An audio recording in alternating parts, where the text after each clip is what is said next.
Hey Garnier! Guys, yan ang title natin ngayon kasi product review tayo today. As you can see, may mga Garnier products tayo dito sa harapan ko. Alam niyo ba kung bakit guys? Kasi this past few days, every time na mag-scroll ako, nakikita ko talaga sa feed ko ang Garnier. So, trending na trending siya, super effective daw siya. At ayun na nga, curious ako, kaya bumili tayo ng Garnier product. Yung best seller nila guys which is yung vitamin C serum at isa pang night serum. At yun, sinubukan ko siya guys.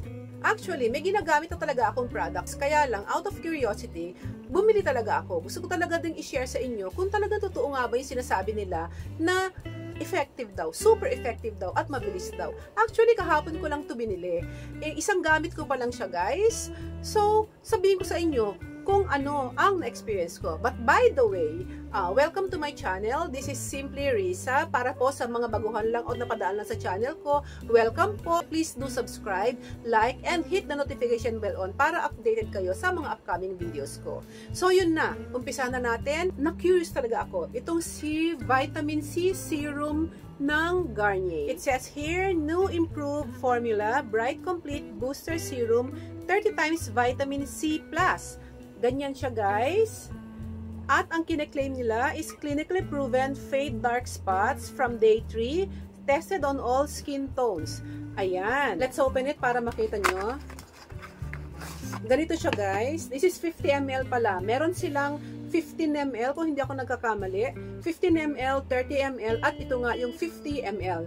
Ang 15 ml nila is nasa 400 something. Tapos yung 30 ml, if I'm not mistaken, is nasa 500 plus or almost 600 na. I'll just put the price here para makita ninyo. Tapos itong pinakamalaki nila guys, the biggest is 50 ml, which is 825 pesos. Yan, sa Watsons ko siya nabili guys. Let's open it. Ang consistency niya guys is medyo thick. Ayan. Color niya is translucent. Ang smell, very mild. Parang bagong ligo na parang medyo may pagka-lemon ang dating niya. Mild na mild lang ang amoy, which is good kasi ayoko nang medyo matapang ang amoy kasi sa akin lang guys pag matapang ang amoy, parang harsh sa skin, di ba? So ito talagang sa amoy pa lang, very mild. At ang na-notice ko guys, first nalagay ko sa skin ko, unlike yung mga ibang products, madami na rin kasi akong mga na-review na products na medyo sticky pag nasa face na. Ito kasi, once na nalagay ko siya sa face ko, fast absorbing siya. Very light lang siyang gamitin guys. Pwede nyo gamitin during daytime nang hindi kayo nagmamantika, hindi nagpapawis yung, di ba yung ibang product guys, pagka ginamit natin, parang nangingintab yung face natin na parang nagmamantika siya. Ito, hindi. Ang light lang niyang gamitin, pagkatapos yung gumamit nito, parang wala lang. Parang fresh lang yung face ninyo, hindi siya malagkit.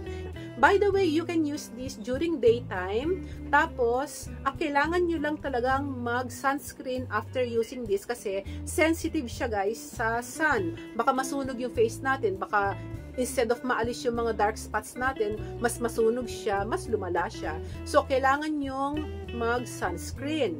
So, pwede nyo rin siyang gamitin during nighttime. Maganda rin siyang pang-repair ng skin natin, like yung mga nagsasag o yung mga fine lines, mga wrinkles, diba? Pagka may middle age na, medyo nagsasagi na yung skin, maganda rin siya guys na pang-repair during nighttime. Always wear sunscreen in the morning to protect our face or our skin sa sun.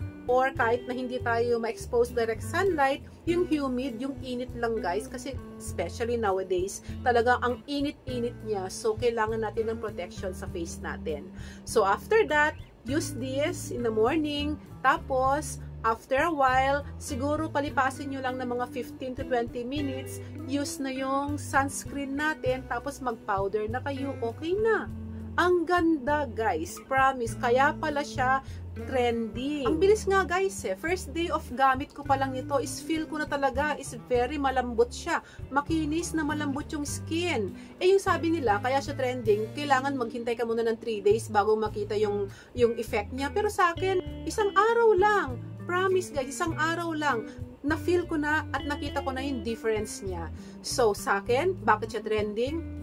Ganda. Now you know kung bakit siya trending. Just don't forget to use sunscreen kasi once na gumamit kayo ng vitamin C serum, kailangan meron kayong sunscreen. You can use sunscreen of your choice, guys. Pero kung gusto niyo ng Garnier, meron din sila. Ayan, Bright Complete Vitamin C Super UV SPF 50 Garnier na sunblock o sunscreen. Gawan ko na lang ng separate review ito kasi medyo mahaba na yung video natin, guys. So, that's it. Para sa mga wala pang idea or gustong mag-try ng Garnier, na-explain ko na lahat sa inyo, is up to you na po kung gusto nyo i-try. Pero, hindi kayo magsisisi kasi one try lang sa akin, nakita ko talaga ang difference niya. Bye for now, guys. See you again next time. Ciao!